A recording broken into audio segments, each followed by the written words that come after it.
या पवित्र 9 दिवसामध्ये मला देखील आई एकविरेचं दर्शन झालं। मी भाग्यवान समजतो स्वतःला।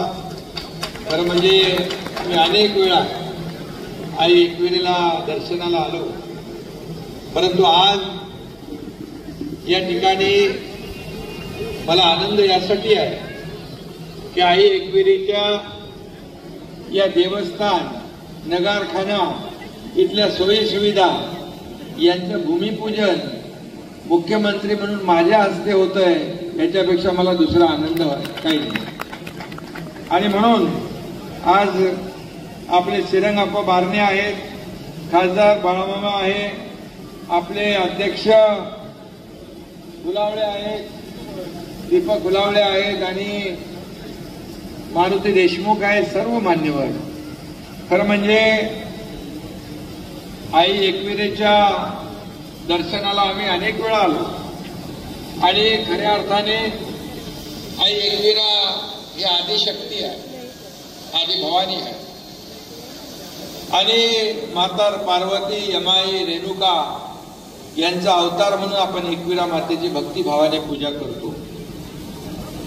कडे कपारीमध्ये बसलेली ही आई एकविरा आपल्या आगरी कोळी बांधवांची आहे ना रे बाबा, देवी आहे, आशीर्वाद आहे आणि आपल्या सगळ्यांनाच आहे। खरं म्हणजे आगरी कोळी बांधव राज्यभरातून इथे येतात आणि नवस करतात, नवस फेडतात आणि आता काय जातीपातीचं काय राहिलं नाही, सगळे समाजाचे लोक आई एकविरेचे भक्त झालेले आहेत। त्या नवसाला पावणारे आई एकविरा म्हणून आता सगळीकडे आईचा उदो उदो होतोय। आणि म्हणून मी आज आपल्या सगळ्यांना खूप खूप शुभेच्छा देतो। घटस्थापना काल झाली, सगळीकडेच नवरात्रीचा जागर सुरू आहे, संपूर्ण महाराष्ट्रात नाही देशभरामध्ये आज आपण पाहतोय की खूप मोठ्या उत्साहात जल्लोषामध्ये नवरात्रीचा उत्सव सुरू झाला आहे। आणि अशा या पावन पर्वामध्ये आज भूमिपूजन होत आहे। यासाठी गडावरील पायऱ्याची दुरुस्ती, संरक्षण भिंत, मुख्य मंदिराची दुरुस्ती, विश्रांती कक्ष अशा सर्व कामांना 39 कोटी रुपये आपण दिलेले आहेत। आणि गडावर येण्यासाठी लागणाऱ्या सुविधांसाठी खासदार आपले श्रीरंगाप्पा बारणे सारखा प्रयत्न करत होते, पण त्याला योग यावा लागतो। आणि आईच्या कृपेने मुख्यमंत्री झालो आणि ते योग आला भूमिपूजनाचा, मला खरंच अभिमान आहे आणि समाधान आहे। खरं म्हणजे आईची सेवा करण्याची संधी मला मिळते आहे। आईच्या जीर्णोद्धारासाठी मंदिर परिसरातील जी काही कामं असतील, रान मंडप असेल, ही सगळी जी कामं आहेत, तुम्हाला 39 कोटी जर पुरले नाही तर जेवढे पैसे लागतील ते सर्व पैसे या ठिकाणी दिले जातील। शेवटी आई एकविरेच्या आशीर्वादानेच आपण सगळे या मंदिरांचा, गडकोट किल्ल्यांचा जो विकास करतोय।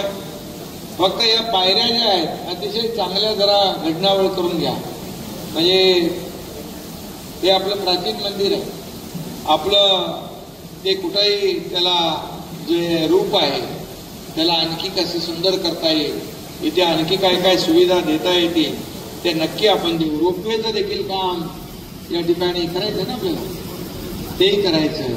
आणि आताच मी MSRDC अधिकाऱ्यांना सांगितलेलं आहे, अनिल गायकवाड यांना, खाली जो हायवे आहे त्याला जो ब्रिज बनवायचा, कार्ला फाटा ऍक्सिडेंट होतात आणि कार्ला फाट्याला पण 45 कोटी ब्रिजला मंजूर केले जातात, त्याचं देखील काम लवकर सुरू होऊन जाईल। आणि म्हणून मी एवढंच सांगतो, ही आपली अतिशय प्राचीन अशी आई एकविरा, आई एकविरेच्या आशीर्वादाने आम्ही देखील सर्वसामान्यांचं सरकार म्हणून काम करतो। म्हणजे येताना लाडक्या बहिणी पण भेटल्या, लाडके भाऊ पण भेटले आणि लाडके शेतकरी पण भेटले, लाडके ज्येष्ठ पण भेटले। आता ते ज्येष्ठ पण डायरेक्ट अयोध्येला ट्रेनने रवाना होऊ लागले। देवदर्शन मुख्यमंत्री माझी लाडकी बहीण योजना आपण केली, मुख्यमंत्री लाडका भाऊ म्हणजे युवा प्रशिक्षण योजना आपण सुरू केली. आता त्यांना स्टायफंड मिळणार, प्रशिक्षण भत्ता मिळणार आणि त्याचबरोबर मुलींना उच्च शिक्षण डॉक्टर, इंजिनियर, वकील व्हायचं तर सरकारने सर्व जबाबदारी उचलली आहे. शेतकऱ्यांसाठी अनेक आपण निर्णय घेतलेत. बळीराजा आपला मायबाप आहे आणि म्हणून अन्नदाता मायबाप त्यालाही वाऱ्यावर कधी सोडणार नाही आम्ही.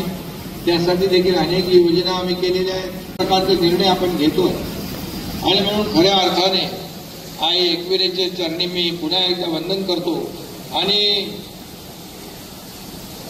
कारला आपल्या ज्या बुद्ध लेणी आहेत ऐतिहासिक त्याचा विकास करायचा आहे. त्याला देखील आप्पा किती पैसे लागतील?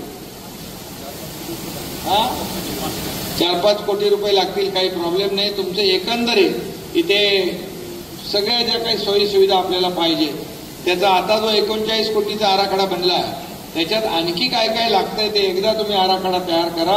त्याला मी तात्काळ मान्यता द्यायला लावतो आणि ते देखील आपण या ठिकाणी करू. कारण एकदा आपण निर्णय घेतला आणि म्हणून या ठिकाणी मी आपल्याला एवढंच सांगतो, आई एकविरेच्या आशीर्वादाने हा एकनाथ शिंदे सारखा सर्वसामान्य कार्यकर्ता, एका शेतकऱ्याचा, सर्वसामान्य कुटुंबातला मुलगा या राज्याचा मुख्यमंत्री होऊ शकला आणि म्हणूनच मला अभिमान आहे की या ठिकाणी योगायोग मगाशी म्हटलं मी, अनेक लोक आले गेले दर्शन घेतलं पण शेवटी योग लागतो. तो योग आजचा होता. हा एकनाथ शिंदेच्या हातून या आई एकविरेची सेवा पूजा होणार होती. ती माझ्या हस्ते या ठिकाणी भूमिपूजन होतंय. मी स्वतःला भाग्यवान समजतो. आप्पांना धन्यवाद देतो कारण ते मागे माझ्या लागून ते म्हणाले इकडं आपल्याला भूमिपूजनाला यायचं आहे, दर्शनाला यायचं आहे आणि नवरात्रीचा काळ सुरू आहे आणि त्यामुळे याच्यापेक्षा चांगला दिवस काय असू शकतो. आणि म्हणून जे काय आम्ही आहोत आई एकविरेच्या पुण्याईने, आशीर्वादाने, ईश्वर कृपेने, सगळ्यांचा थोरा मोठ्यांचा आशीर्वाद आहे आणि सगळ्यांच्या आशीर्वादानेच अशा प्रकारचा 2-2.25 वर्षामध्ये जी काही कामं आम्ही केली, एकीकडे मोठे प्रकल्प आणले, उद्योग प्रकल्प उभारले, उद्योग आणले आणि दुसरीकडे कल्याणकारी योजना केल्या आणि म्हणून हे करण्याचं भाग्य माझ्यासारख्या सर्वसामान्य कार्यकर्त्याला लाभलं. हेच मी माझं भाग्य समजतो आणि म्हणून आई एकविरेसाठी काही कमी पडणार नाही.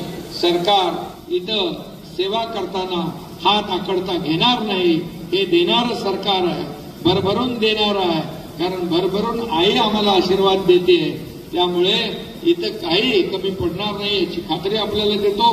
पुन्हा एकदा सगळ्यांना मनापासून धन्यवाद देतो. मनापासून आपल्या सर्व भक्तांना शुभेच्छा देतो आणि आई एकविरेला पुन्हा एकदा वंदन करतो. धन्यवाद. जय हिंद, जय महाराष्ट्र.